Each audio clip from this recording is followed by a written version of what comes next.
যাদবপুরে সুজন চক্রবর্তীর উপর আক্রমণ আনা হলো কার স্বার্থে? বিজেপি জবাব দাও। সৃজন ভট্টাচার্যের ওপর সৃজন ভট্টাচার্যকে অ্যারেস্ট করা হলো কেন? বিজেপি জবাব দাও। এই দুর্গ সহ সারা রাজ্যে হকার উচ্ছেদের বিরুদ্ধে সমস্ত মানুষ এক হও। দুর্গ সহ সারা রাজ্যে হকার উচ্ছেদ করা হচ্ছে কার স্বার্থে? বিজেপি জবাব দাও। এই হকার উচ্ছেদের নামে গরিব মানুষের পেটে লাথি মারা হচ্ছে কার স্বার্থে? বিজেপি জবাব দাও। হকার উচ্ছেদের নামে গরিব মানুষের পেটে লাথি মারা হচ্ছে কার স্বার্থে? বিজেপি জবাব দাও। ইনকলাব জিন্দাবাদ, সিপিআইএম জিন্দাবাদ।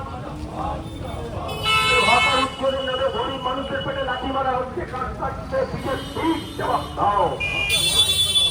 যাদবপুরের সুজন চক্রবর্তীর উপর আক্রমণ আনা হলো কার স্বার্থে? বিজেপি জবাব দাও। হকার সুজন ভট্টাচার্যকে অ্যারেস্ট করা হলো কার স্বার্থে? বিজেপি জবাব দাও। ইনকলাব জিন্দাবাদ, সিপিআইএম জিন্দাবাদ। হকার উচ্ছেদের নামে গরিব মানুষের পেটে লাথি মারা হচ্ছে কার স্বার্থে? বিজেপি জবাব দাও। সারা রাজ্যে হকার উচ্ছেদ করা হচ্ছে কার স্বার্থে? বিজেপি জবাব দাও। এই হকার উচ্ছেদের বিরুদ্ধে সমস্ত মানুষ এক হও। হকার উচ্ছেদের বিরুদ্ধে সমস্ত মানুষ এক হও। এই হকার উচ্ছেদের বিরুদ্ধে সমস্ত দোকানদার ভাইরা এক হও। ইনকলাব জিন্দাবাদ, সিপিআইএম জিন্দাবাদ। এই হকার উচ্ছেদের নামে কমেন্ট সুজন চক্রবর্তীর ওপর আঘাত আনা হলো কার স্বার্থে? বিজেপি জবাব দাও। কমেন্ট সৃজন ভট্টাচার্যকে অ্যারেস্ট করা হলো কার স্বার্থে? বিজেপি জবাব দাও। ইনকলাব জিন্দাবাদ, সিপিআইএম জিন্দাবাদ। ইনকলাব সিপিআইএম।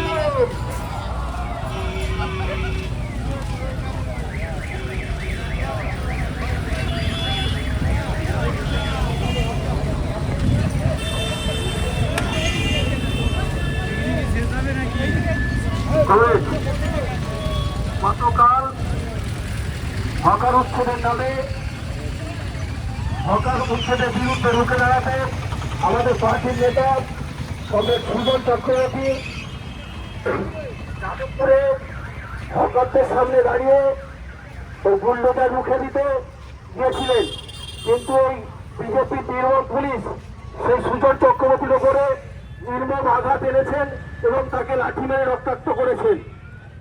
তার সঙ্গে আমাদের আরো অনেক কর্মী আহত হয়েছেন। তার সঙ্গে সৃজন ভট্টাচার্য, এসএফআই সারা ভারতের নেতৃত্ব কমরেড সৃজন ভট্টাচার্যকে অ্যারেস্ট করা হয়েছে। তারই প্রতিবাদে আমাদের এই আজ মিছিল। তার সাথে সাথে ধুলোগড়ের যে দোকানপাট ভেঙে দেওয়া হয়েছে তারই প্রতিবাদে আমাদের এই মিছিল। আমাদের এই মিছিলে এখন বক্তব্য রাখবেন কমরেড সমীর মালিক। ফোন করলেন তাদের সকলকেই সিপিআইএম পার্টির পক্ষ থেকে ধন্যবাদ অভিনন্দন জানাবো। ধন্যবাদ অভিনন্দন জানিয়ে যে কথা বলতে চাই, গোটা ভারতবর্ষের সরকার এবং আমাদের রাজ্যে যে সরকার প্রতিষ্ঠিত হয়েছে গত 4 তারিখের নির্বাচনের ফলাফলের মধ্য দিয়ে, তারপর থেকে দেখতে পাচ্ছি আমরা সমগ্র রাজ্য জুড়ে গরিব শ্রমজীবী মানুষের পেটে লাথি মারছে। আসলে সরকারটা কারা? আমরা বিগত নির্বাচনের আগে বারবার বলার চেষ্টা করেছি, এটা আদানি আম্বানিদের সরকার। আদানি আম্বানিদের দল হচ্ছে এই বিজেপি।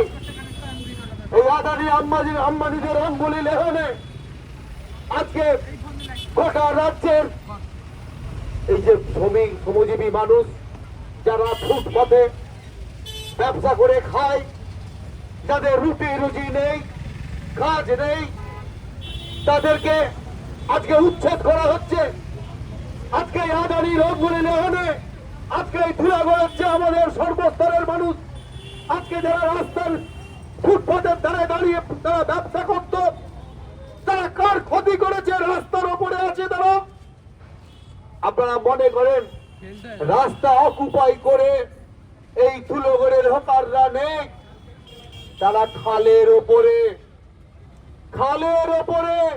খালের নিকাশিতে কোনো অসুবিধে না করে তারা বাসের স্ট্রাকচার করে এখানে তাদের রুটি রুজি, তাদের বাল বাচ্চার মুখে অন্ন তুলে দেওয়ার কাজে সারা দিন এই ধুলো খেয়ে থাকে। কিন্তু কি দেখা গেল? 3 দিনের নোটিশে আজকে এই ধুলাগড় চৌরাস্তার মুখকে শ্মশানে পরিণত করে দিচ্ছে। কি অবস্থা হবে?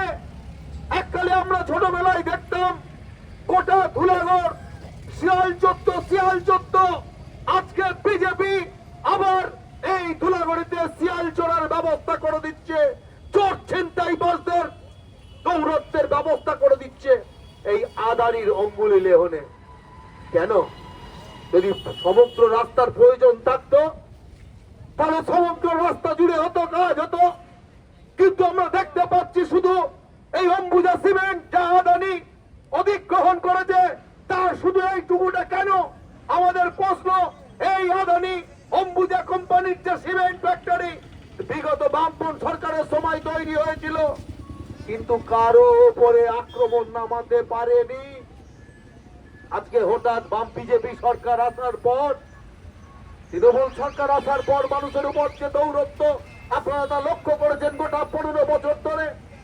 আর আজকে কটা দিন যেতে না যেতে এই প্রায় শয়ে গরিব মানুষ যারা ফুটপথে হকারি করে, দোকান করে, ব্যবসা করে, ছোটখাটো ব্যবসা করে তার নিজের ছেলে মেয়ের সংসার খরচ করে, তাকে কাজ দিতে পারেনি এই সরকার, তারা আজকে সমস্ত দোকান ঘর ভেঙে দেয়া হলো।